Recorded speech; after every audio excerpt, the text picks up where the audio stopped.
Hello, I'm Richard Murphy, and I want to talk about Rishi Sunak's spending review, which happened yesterday, the 25th of November.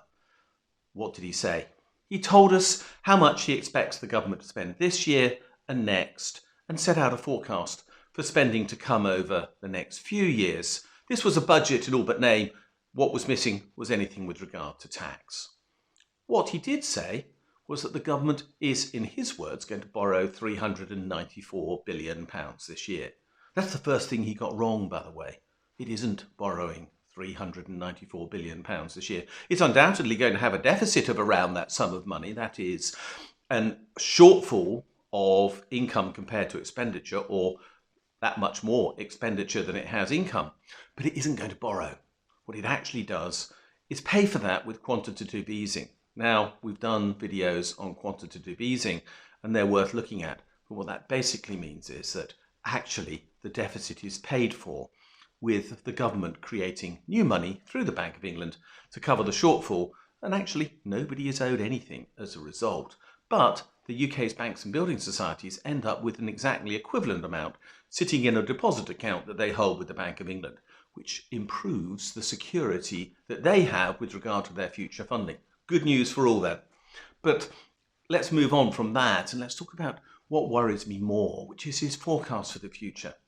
And when I looked at his forecast, I looked at something which is called the forecast sectoral balances. Now, this sounds a bit geekish. This sounds a bit technical. And yeah, okay, let's be honest, it is. But let me explain it. The sectoral balances explain the relationship between household savings, business investment, overseas savings in the UK, and the government's deficit.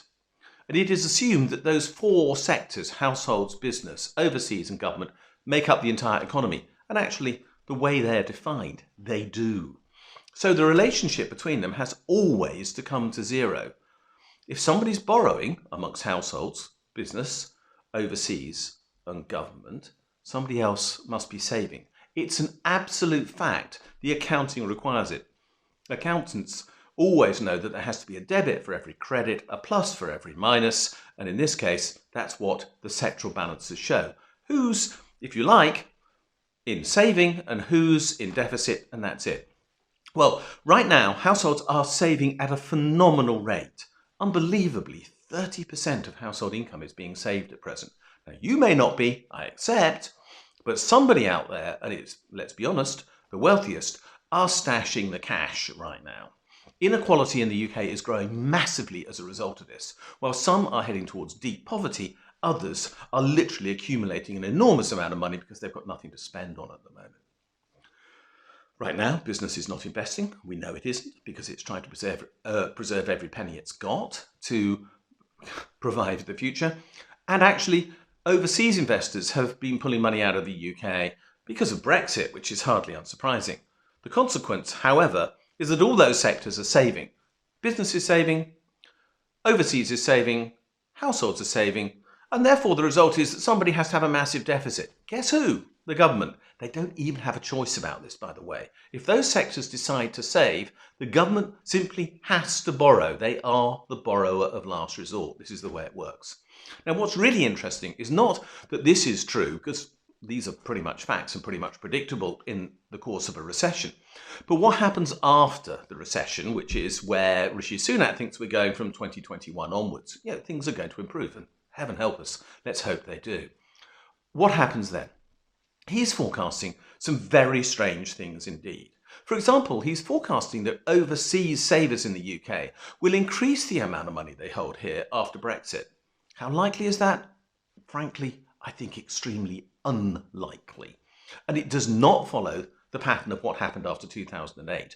After 2008, savers took a long time to be sure that overseas savers took some time to be sure they wanted to have money back in the UK again. More importantly, he's saying that households are going to start spending again to the point they're hardly going to save at all.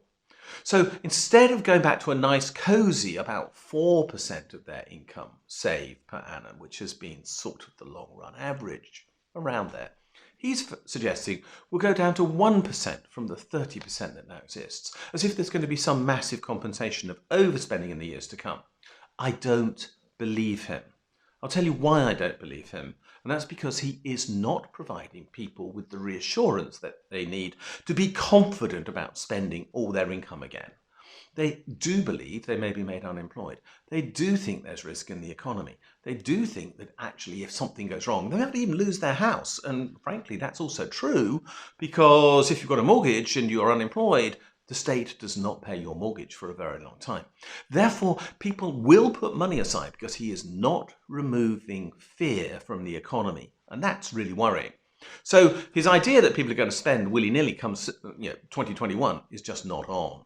He's also forecasting that businesses are going to borrow heavily and they are going to invest as a result. Now, again, that's completely contrary to the performance after 2008. It took until 2016 for business to go back to that point. It also, by the way, took until around 2016 for households to become really confident again after 2008.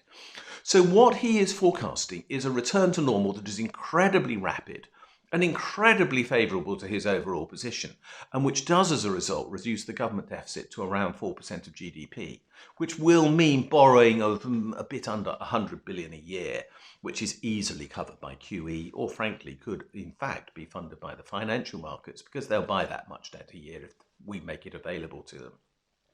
I don't believe any of it. I do think households are going to save a lot more. I think businesses are going to save a lot less. And actually, I don't think the overseas sector will save as much, which compensates for those first two, because I think he's overstating saving there. What do I think is going to happen? Well, I think that in practice, the combination of these factors that he's got wrong means that we'll in fact be running a deficit of around 8% of GDP for the next 3, 4, 5 years, around £200 billion of deficit a year. Whatever he thinks might happen, I simply don't believe it will. And the consequence of that, well, there's going to be a lot more of quantitative easing to make up the difference. I doubt the financial markets have the capacity to absorb the 800 billion or so pounds of debt that I think will be offered to them between now and 2025. The consequence is quantitative easing will make up the difference. Does that matter? No, not at all. Because if I'm right and households don't spend, and if I'm right and corporations don't invest, then the consequence will be there'll be a limited demand within the economy, and unfortunately that means high unemployment. And the only way to get around that is, in fact, for the government to borrow, to spend the borrowing wisely, to invest it in creating the jobs we need, to gradually encourage people to have the freedom from fear so that they can go back into the market and spend money. That won't happen yet. But there's another little consequence which I'll pick up as well. This one I think is right. The Office for Budget Responsibility, who support the budget proposals, have suggested that the Bank of England's base rate of interest, that is the level at which the government borrows money, give or take, is 0.1% now and won't rise to anything above 0.3% by 2025. In other words, government borrowing is going to remain incredibly cheap for the years to come. That's good news because, in fact, quantitative easing funds are paid that official rate of interest. They're going to remain cheap. It's going to be affordable to run deficits, which is fantastic because we're going to. But frankly, nothing Rishi Sunak said is, in my opinion, right. And what he's getting wrong is that he's not saying he'll spend more now to give people the courage to go back into the market because there is demand for companies from the government spending, which will encourage them to employ people, which will then encourage people to spend their money, and which will then in turn encourage other businesses to employ more people because the hardcore businesses like transport, investment, infrastructure, energy infrastructure, schools, building and so on will not have the spillover into the retail sector and everything else which makes us feel good and vibrant.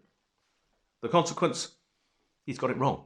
He doesn't realise it's the government's job to change the mood, to literally free us from fear. Instead, he's creating an environment where fear is going to be prevalent. When he says he can't afford to increase the wages of civil servants, he's sending out the message to the economy at large, don't expect higher pay, don't expect to have anything looking good for a long time to come. And that is crippling.